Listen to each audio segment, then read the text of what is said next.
നമ്മൾ നാട്ടിൽ നിന്നും വീട്ടിൽ നിന്നും ഒക്കെ മാറി ഇരിക്കുമ്പോഴായിരിക്കും പൊതുവേ നാട്ടിലെ ഫുഡ് കഴിക്കാനൊക്കെ ഒരു കൊതി തോന്നുന്നത്. ഞാനിങ്ങനെ വെറുതെ ഇരുന്ന് റീൽസൊക്കെ കണ്ടുകൊണ്ടിരുന്നപ്പോൾ നല്ല നെയ്യപ്പം ഉണ്ടാക്കുന്ന ഒരു വീഡിയോ കണ്ട്. ആ ഒരു വീഡിയോ കണ്ടപ്പോൾ ഒരാഗ്രഹം ഒരു നെയ്യപ്പം ഉണ്ടാക്കി കഴിച്ചാലോ എന്ന്. പിന്നെ ഒന്നും നോക്കിയില്ല, നേരെ പോയി പച്ചരി ഒരു ഗ്ലാസ്സില്ല, അര ഗ്ലാസ് പച്ചരി വെള്ളത്തിൽ ഇട്ടു. അതൊക്കെ നന്നായിട്ട് അരച്ച് ഉച്ചയ്ക്ക് അങ്ങ് വെച്ചു കേട്ടോ. പിന്നെ വൈകിട്ട് ചായയുടെ സമയമായപ്പോഴേക്കും ആ മാവൊക്കെ എടുത്ത് അതിലേക്ക് ഒരു സ്പൂൺ നെയ്യും എള്ളും ഒക്കെ ചേർത്ത് മിക്സ് ചെയ്ത് എണ്ണ നന്നായിട്ട് ചൂടായി വന്നപ്പോൾ അതിലേക്ക് ഇതേപോലെ ഓരോ തവി കോരി ഒഴിച്ചു കേട്ടോ.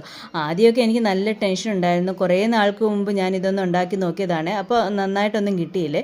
പക്ഷേ ഇപ്രാവശ്യം നല്ല അടിപൊളിയായിട്ട് കിട്ടി. നന്നായിട്ട് അതിൻ്റെ സൈഡൊക്കെ നന്നായിട്ട് മൊരിഞ്ഞ് നല്ല പൊങ്ങിയൊക്കെ വന്നിട്ടുണ്ട് കേട്ടോ. നല്ല ചൂട് ചായ, നല്ല ചൂട് നെയ്യപ്പവും റെഡി ആയിട്ടുണ്ട്. നല്ല ടേസ്റ്റും ഉണ്ടായിരുന്നു. അങ്ങനെ ഇന്നത്തെ ചായയുടെ കൂടെ നല്ല ചൂട് നെയ്യപ്പവും റെഡി ആയിട്ടുണ്ട് കേട്ടോ. അപ്പോൾ അടുത്ത വീഡിയോയിൽ കാണുന്നവരേക്കും ബൈ.